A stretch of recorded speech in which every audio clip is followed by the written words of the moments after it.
Hi friends. మరి ఈరోజు మనం నిత్యం మన పనులను చక్కగా చేసుకుంటూ వెళ్తూ ఒక్కొక్కసారి కొన్ని సందర్భాలలో డిప్రెషన్కి లోనైపోతూ ఉంటాం. కొన్ని సందర్భాల్లో భయపడిపోతూ ఉంటాం. కూతికి కాటికి చీటికి మాటికి అస్సలు ఏమీ చేయలేని పరిస్థితి వచ్చేస్తుంది. చాలా డిప్రెషన్కి వెళ్ళిపోతూ ఉంటాం మనం. మరి అటువంటి డిప్రెషన్కి, అటువంటి భయానికి గురి అయిపోయినప్పుడు మనం దాని నుంచి కోలుకోవాలంటే మనకు ఒక పరిష్కార మార్గం అనేది కావాలి. అటువంటి పరిష్కార మార్గం మరి ఈ భగవద్గీతలో కొన్ని శ్లోకాలను కనుక చదివిన మనకి ఆ యొక్క డిప్రెషన్ నుంచి బయటపడిపోతాం అంటంలో ఏమాత్రం సందేహం లేదు. ఇందులో భాగంగా మరి భగవద్గీతలోని 2వ అధ్యాయంలో 3వ శ్లోకం చూస్తే మనకి ఆ ధైర్యం వచ్చేస్తుందండి. మనలో ఉన్నటువంటి భయం అంతా కూడా పూర్తిగా పోతుంది. మరి ఆ ఒక్కసారి ఆ యొక్క శ్లోకాన్ని మనం ఇప్పుడు పరిశీలిద్దాం. క్లైభ్యం మాస్మగమః పార్థ నైతత్వయుపపద్యతే క్షుద్రం హృదయ దౌర్బల్యం త్యక్తోత్తిష్ట పరం తప. చూడండి, ఇక్కడ శ్రీకృష్ణ పరమాత్మల అర్జును ఉద్దేశించి, ఓ అర్జున, ఈ పిరికితనమునకు లోను కావద్దు. ఏమయ్యా, నీవెందుకయ్యా పిరికితనం లోనవుతున్నావు? నువ్వు అంత ధైర్యశాలివి కదా, యుద్ధంలో నిన్ను మించిన వీరుడు ఎవరూ లేరు కదా. మరి నా వాళ్ళు ఉన్నారే, నా బంధువులు ఉన్నారే, వాళ్ళందరినీ నేను చంపేస్తానా అనేటువంటి పిరికితనానికి భయపడతావు ఎందుకు? ఇది నాకు పాపం కలిగిస్తుందో అంటావు. లేనిపోయిన మాటలు ఎందుకయ్యా నువ్వు మాట్లాడుతావు? ఇది నీకు తగదు, నీకు ఉచితము కాదు, నీకు ఇది ఉచితం కాదు. ఓ పరంతప అంటే అర్జును ఉద్దేశించి చెప్తున్నారు. ఓ పరంతప, తుచ్చమైనటువంటి ఈ హృదయ దౌర్బల్యం, నీ హృదయంలో ఉన్నటువంటి ఈ యొక్క భయాన్ని వదిలిపెట్టి యుద్ధమునకై నీ కార్యం ఏంటి? యుద్ధం చేయడమే నీ పని. ఇవాళ తథ్యం అది, అసలు అందులో అనుమానమే లేదు. యుద్ధం చేయాల్సిందే, దానికి నడుం బిగించు అని ఎంత చక్కగా చెప్పారు చూడండి. అంటే మనం ఒక విషయం గురించి భయపడిపోతున్నప్పుడు అసలు నీ పని ఏమిటో నువ్వు తెలుసుకొని ఆ పనిని సాధించడానికి సిద్ధం అవ్వాలి, రెడీ అవ్వాలి. అంతేకాని దాని గురించి తెలుసుకుని భయపడకూడదు, ధైర్యం తెచ్చుకోవాలి. నీలో ఉన్న ధైర్యాన్ని బయటికి తీసుకురా. అసలు నువ్వు పిరికివాడు కాదు కదా.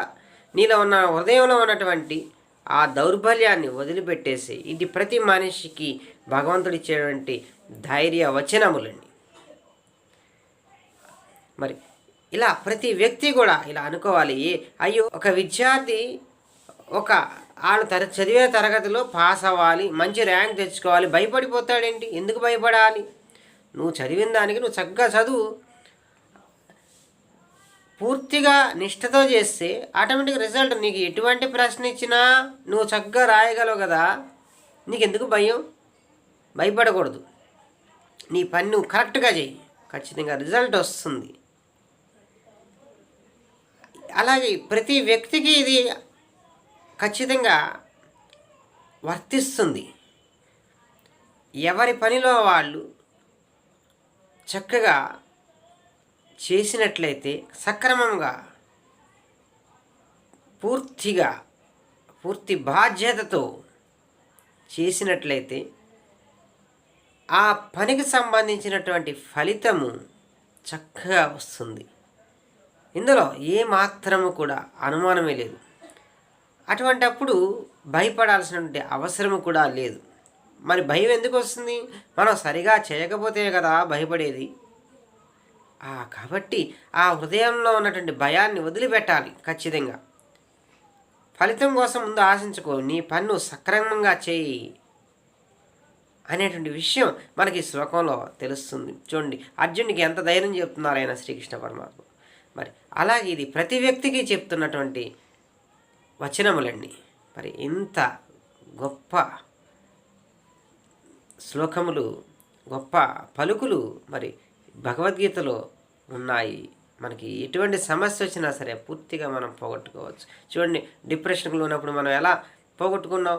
ఆ ధైర్యం చూడండి, శ్రీకృష్ణ భగవానుడు చెప్పిన ధైర్యాన్ని చాలండి మనం మెచ్చుకోవచ్చు. ఆ యొక్క భయం అనేది పూర్తిగా పోతుంది.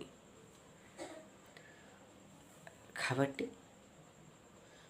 ఇలా మన పని ఏమిటి అనేది మనం తెలుసుకొని ఆ పనిని సాధించడానికి ముందుకెళ్ళాలి. కానీ భయపడకూడదు, డిప్రెషన్కు లోనిపోకూడదు. ఎన్ని సంఘటనలు జరిగినా ధైర్యం తెచ్చుకోవాలి. అంతేగాని పిరికివాడికి మళ్ళీ ఆ హృదయంలో ఆ దౌర్బల్యంలో ఉంచుకోకూడదు, వదిలేయాలి, పూర్తిగా వదిలిపెట్టాలి. కాబట్టి ఆ డిప్రెషన్ నుంచి బయటికి రావాలి.